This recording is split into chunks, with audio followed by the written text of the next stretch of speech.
revealed that his father was indeed an occultist. In 1959, Lafayette left the Church of Scientology and changed his name to Ronald D. Wolf.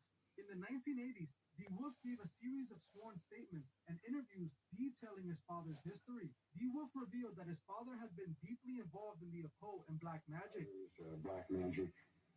When you say black magic, what are you talking about? Some of the things that I read in the stack of material, it sounds just absolutely unbelievable. What are you talking about when you say this? Well, the funny thing is that the actual truth is about as far out as Scientology itself.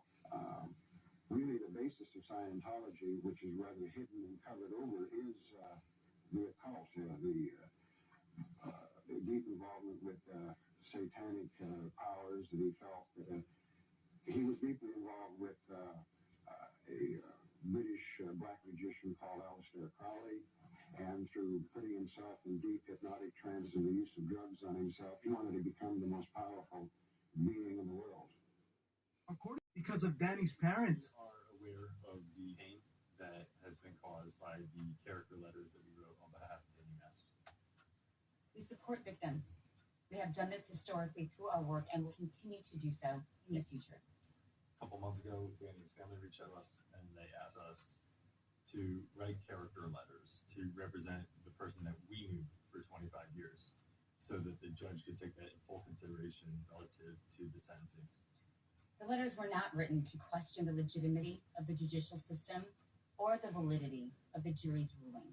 They were intended for the judge to read and not to undermine the testimony of victims or re-traumatize them in any way. We would never want to do that. Danny's parents, who both just so happen to be a part of the Church of Scientology. It's obvious that Danny introduced Kutcher to the occult world, and Kutcher gained success afterward. I believe Kutcher became a Freemason sometime after this. He also became a Kabbalist. The Kabbalah, for those who don't know, is considered the Jewish version of Freemasonry. Now, when we look at she was 14 when we started the show. I was like 19, right? Right. And they're like, okay, you guys are going to be making out in this scene.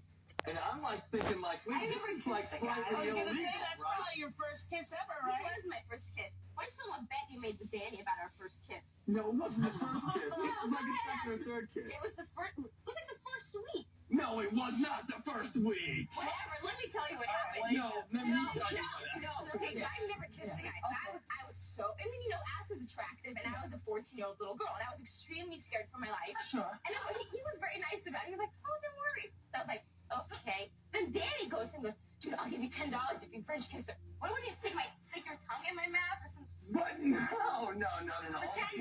You're making it sound like it was like really. Okay, Dan, we had a little side bet going. I'm worried about you on the show because you keep. Because I'm a whore? What? Because I'm the whore in the show? I think so. I know. It's upsetting to my parents as well. Off camera, I know you're such a nice lady. Thank You're you. what? You're all of 19. Yes. Yeah. And you're in the show though. You're just. I'm the one who's kissed every single guy in the show except for Tofu. It's so wrong, isn't it? Yeah, it is. Yeah. It's quite wrong. Yeah. And what do the writers? They just throw you. They don't care. No, they really just. I don't know what they're thinking. I have no choice but to just kiss every man on the show. We have all heard the horrifying stories of Hollywood.